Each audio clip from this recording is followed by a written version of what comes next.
Sebenarnya tubuh Daniel juga sangat lemah saat ini. Setelah bekerja keras seharian, sekarang tubuhnya sangat tidak nyaman. Namun dia tidak bisa mempedulikan begitu banyak. Dia hanya ingin segera sampai ke rumah sakit dan bertemu Tracy. Lily dan Naomi masih berjaga di dalam kamar rawat. Mereka segera mendekat dan menyapa saat melihat Daniel tiba. "Tuan Daniel." Daniel menyahut. Dia tidak bisa menahan diri untuk mengenyitkan alisnya saat melihat Tracy yang masih tertidur. "Dia masih belum bangun?" "Belum, tidurnya sangat lelap." Naomi menatap sedih ke arah Tracy. "Mungkin benar-benar kelelahan. Dia sudah lama tidak tidur dengan baik."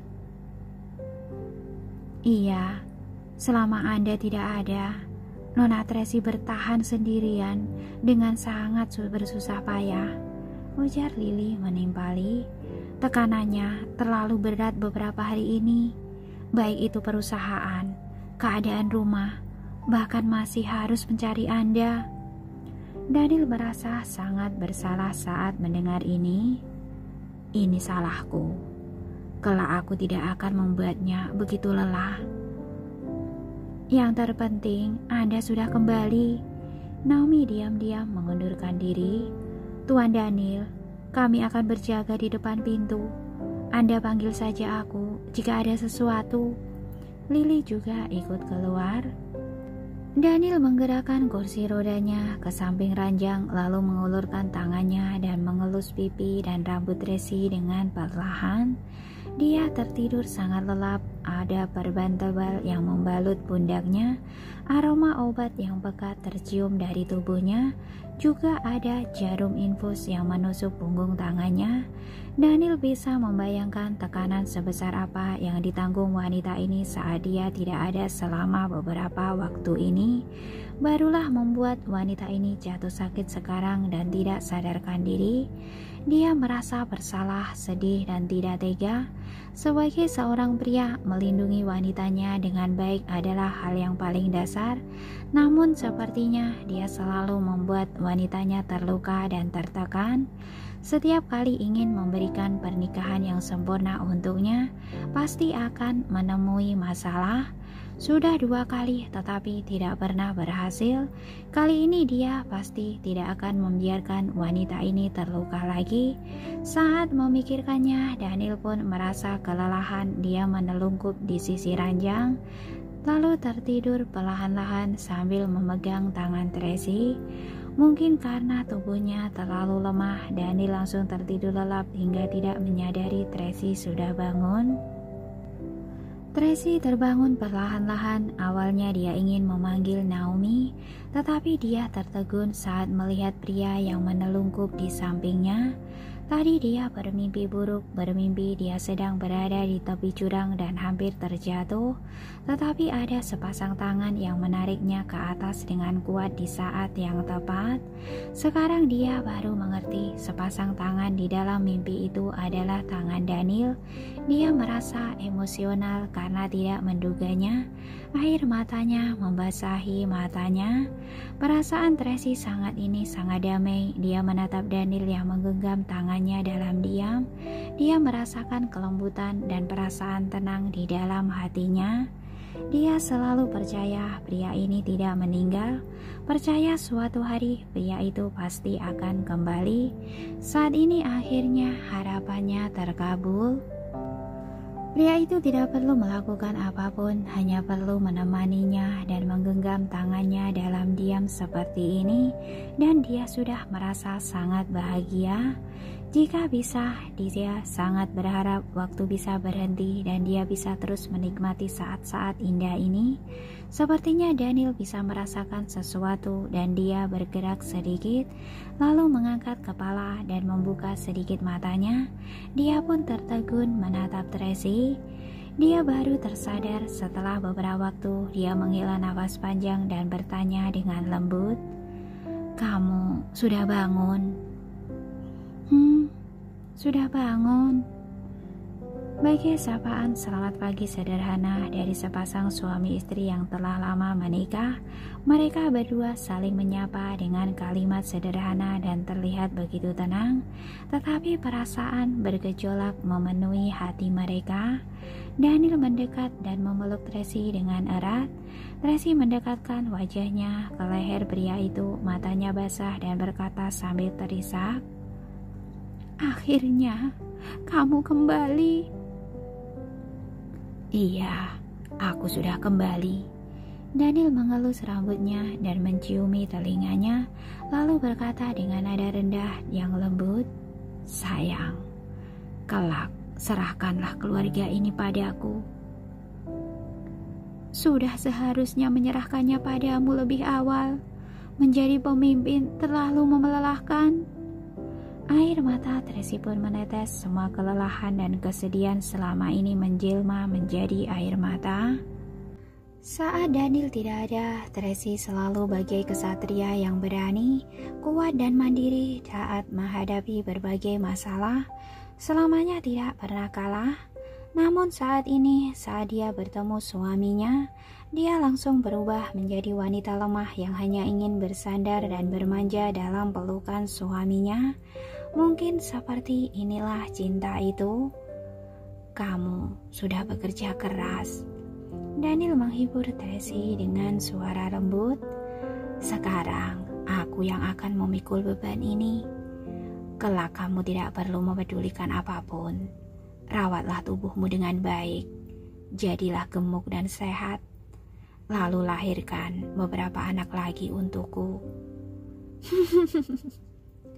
Tracy tertawa. "Masih melahirkan? Sudah ada 6 anak di rumah.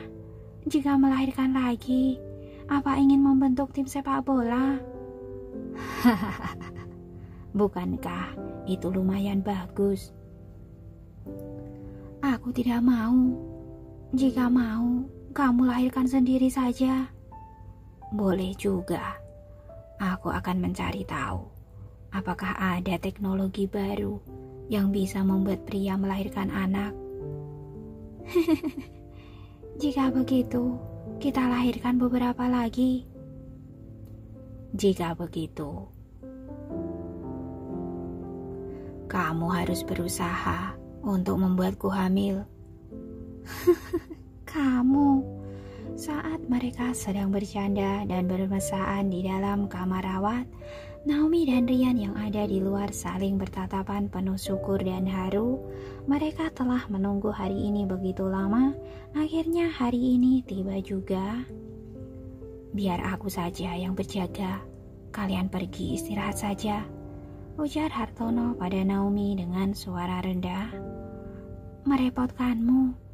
Setelah berterima kasih, Naomi mendorong Ryan kembali ke kamar rawat. "Ini seharusnya sudah berakhir, kan? Masih ada beberapa hal yang harus diselesaikan," ujar Ryan menganalisis. "Kondisi Tuan Daniel masih sedikit lemah. Sepertinya masih membutuhkan beberapa waktu untuk melakukan pengobatan. Tapi El belum tentu akan membiarkan tabib dewa untuk tinggal." "Tuan tidak pernah begitu perhatian pada suatu hal. Di saat kritis seperti kali ini, dia bahkan sengaja datang ke kota Bunaken untuk mencari tabib dewa. Bisa dilihat dia sangat mempedulikan tabib dewa. Selain itu, kudengar sepertinya dia terluka. Ini poin pentingnya." Saat mengatakan ini, Naomi mengenyitkan alisnya. "Jika benar seperti ini, maka ini benar-benar sulit." "Iya, hal lainnya bisa diselesaikan dengan mudah. Hanya hal ini saja yang sulit." Ryan menghela nafas. "Mungkin saja Nona Tracy bisa mengatasinya." "Benar." Naomi sedikit berharap. "Aku bisa melihat Tuan sangat mempedulikan Nona. Hari ini bahkan sengaja datang untuk menyelamatkannya." "Ini hal yang sangat penting. Takutnya saudara juga tidak bisa ikut campur." Ryan tidak yakin. "Lagi pula, dia sendiri juga terluka dan membutuhkan pengobatan dari tabib dewa. Nona Tracy akan merasa sungkan untuk menolaknya. Hal ini, ekspresi Naomi makin serius. Lalu, harus bagaimana? Menurutku pemulihan Tuan Daniel sudah cukup baik. Kita harus melihat metode pengobatan tabib dewa selanjutnya. Apakah bisa dilanjutkan oleh Amanda dan Dixon? Seperti tabib Hansen dulu, hanya perlu mengakupuntur dan merebus obat setiap hari. Ini adalah salah satu cara. Namun, menurutku, ini juga sulit. Ekspresi Rian terlihat muram. Tadi Hartono baru memberitahuku, tabib dewa sudah mencari Tuan Daniel dan meminta Tuan Daniel membantunya menjemput anaknya kembali. Hah? Bagaimana mungkin?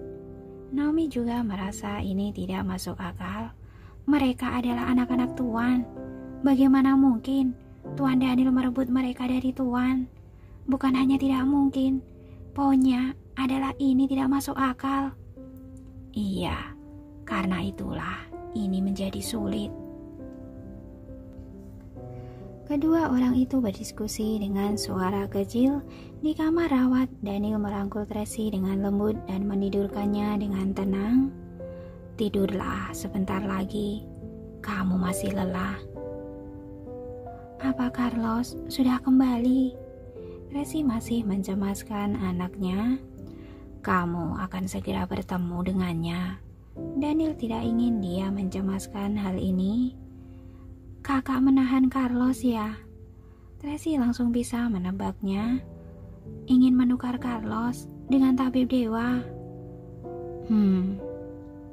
Apa kakak juga membawa pergi Tini, Winnie, dan Piti? Tracy terus menebak. Tabib dewa memintamu menjemput anak-anak kembali dengan ancaman tidak akan mengobatimu. Tebakanku benar kan? Kenapa istriku mendadak berubah menjadi begitu cerdas? Daniel terkesima. Awalnya dia tidak berencana memberitahu Tracy begitu cepat. Dia ingin wanita itu beristirahat dengan baik dulu, lalu baru akan membahas masalah ini keesokan harinya. Tidak disangka Tracy bisa menebak semuanya. Sepertinya aku cukup memahami kakak. Tracy tersenyum pahit. Awalnya mengira sudah berakhir dengan sempurna. Sekarang masih harus menghadapi masalah sulit yang lain lagi. Sebenarnya tidak sulit. Daniel tersenyum. Mungkin merupakan hal yang baik. Apa? Tracy tidak mengerti saat mendengarnya. Apa maksudnya? Kamu lihatlah mereka. Tidakkah teringat akan kita? Ujar Daniel balas bertanya.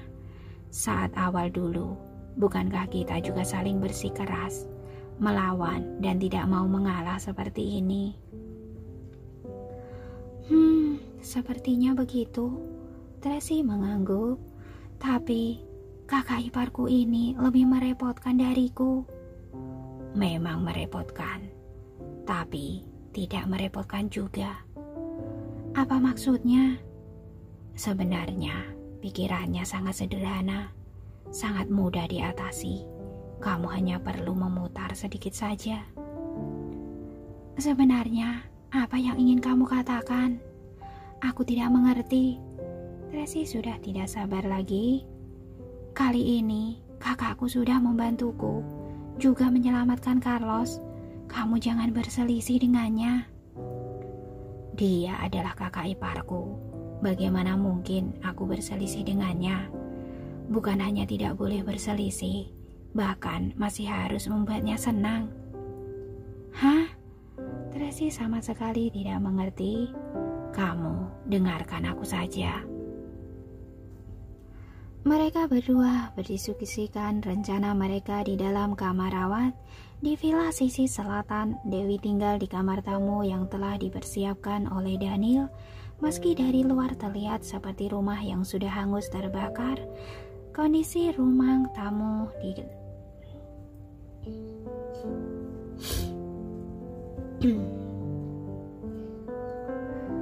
Meskipun dari luar terlihat seperti rumah yang sudah hangus terbakar, kondisi kamar tamu di lantai 2 ini sudah kembali seperti sebelumnya.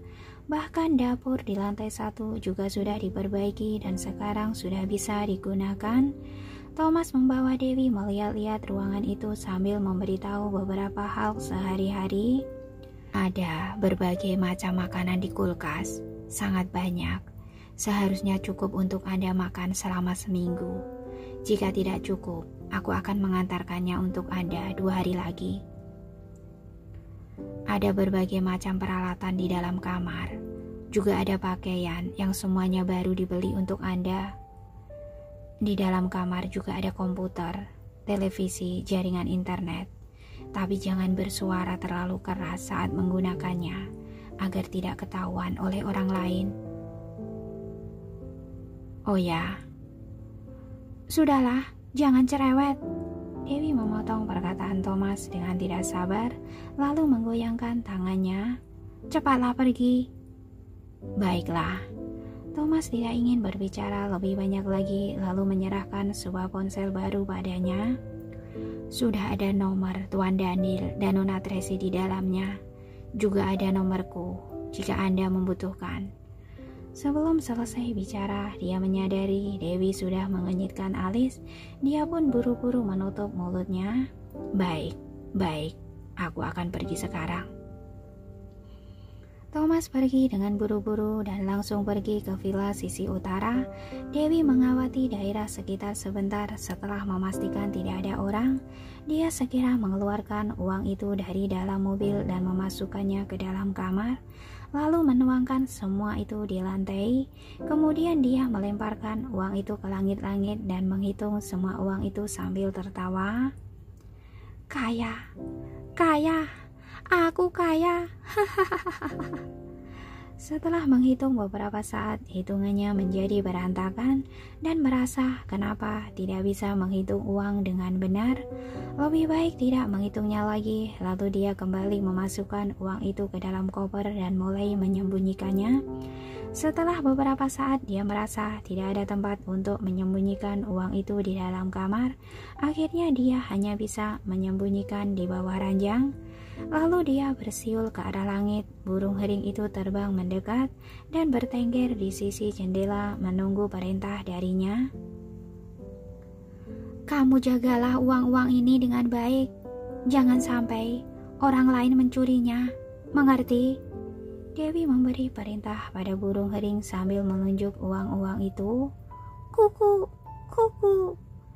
Burung hering itu menjawab sambil mengangguk-anggukan kepalanya. Saat Dewi bersiap untuk melompat keluar dari jendela, ia merasa kurang aman jika uang itu hanya dijaga oleh seekor burung hering. Maka dia mengeluarkan suara tajam yang nyaring ke arah hutan. Lalu belasan ular pun segera muncul. Jagalah uang itu dengan baik. Aku mau mencari mobil buntutku. Sekelompok ular itu mengangkat kepala mereka dan mengangguk kepadanya, lalu berdiri mengawal di sekitar tumpukan uang. Dewi akhirnya mengembuskan nafas lega. Ia melompat keluar jendela, lalu pergi dengan tergesa-gesa.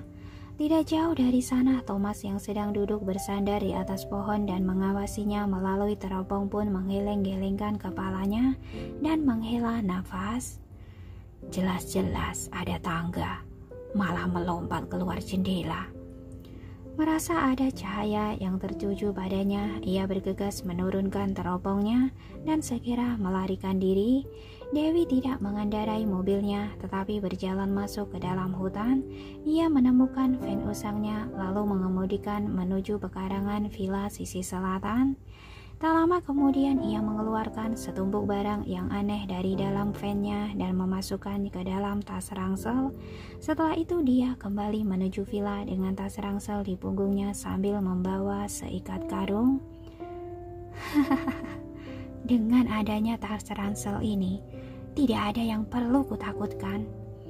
Dewi meletakkan ransel itu di sampingnya, lalu membuka karungnya dan memasukkan seikat demi seikat uang ke dalam karung itu. Begitu banyaknya tenaga yang dikeluarkan hingga akhirnya karung-karung itu dapat terisi penuh. Semuanya berjumlah 5 kg dan terasa berat sekali. Dewi terengah-engah sejenak. Ia meletakkan kedua karung yang berisi uang itu di samping tempat tidur. Baru akhirnya dia berbaring beristirahat. Ia masih terasa begitu lelah, namun amarahnya kembali meluap mengingat Lorenzo si bajingan itu yang telah merebut hartanya. Semakin ia teringat bagaimana kelakuan Lorenzo terhadapnya selama ini, amarahnya pun semakin meledak-ledak. Ia menggetakkan giginya dan berkata, "Lorenzo, dasar bajingan, berani-beraninya kamu meremehkanku. Aku akan menghancurkanmu dengan seluruh uang ini." Cih. Lorenzo yang sedang berada di atas mobil pun bersin hingga beberapa kali mengenyitkan keningnya. Pasti wanita gila itu sedang mengumpatku. Nona Dewi pasti akan segera menghubungi Tuan kan? Jasper bertanya dengan hati-hati. Anak-anak sudah bersama kita. Ia pasti panik sekarang. Ia punya banyak trik. Lorenzo menggetakkan giginya dengan penuh kebencian saat memikirkan Dewi. Jika ia tidak menyerangku hingga seperti itu, apalagi yang tidak mungkin dilakukannya. Hah? Jasper hanya menundukkan kepalanya, bahkan tidak berani menghembuskan nafasnya. Mungkin saja sekarang ia memanfaatkan pengobatan untuk mengancam Daniel, memintanya untuk merebut anak-anakku. Lorenzo mengangkat alisnya dan tertawa mencibir. Jika Daniel berani datang untuk memprovokasiku, aku tidak akan segan-segan untuk mempermalukannya. Ia adalah adik iparmu sendiri. Sebaiknya Tuan berkomunikasi dengannya baik-baik. Sebelum Jasper selesai berbicara, Lorenzo langsung memelototinya. Malam semakin larut, mobil pun perlahan-lahan melaju ke villa di pesisir pantai. Begitu Lorenzo turun dari mobilnya, ia langsung mendengar tangisan ketiga anaknya.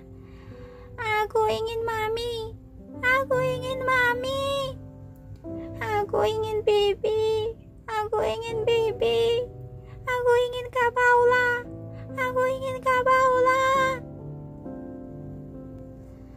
Lorenzo mengernyitkan alisnya. Apa ketiga anak nakal ini adalah karma yang sengaja dikirim oleh ibu mereka untuk menghukumnya? Ingin bertemu Mami, Bibi, dan Kak Paula. Lantas apa mereka tidak menginginkan ayah mereka sendiri? Aduh, anak-anak jangan menangis. Papi sebentar lagi pulang. Para pelayan di rumah itu pun tidak berhasil membujuk mereka. Anak-anak itu berlari-larian di dalam ruang tamu, sama sekali tidak mendengarkan. Hingga kaki para pelayan itu lemas dan pinggang mereka sakit, mereka masih tidak dapat menangkap anak-anak itu. Mereka pun satu persatu mulai mengeluh, wajah mereka dipenuhi kecemasan. Jangan ribut. Saat itu juga Lorenzo berjalan masuk ke dalam sambil berteriak.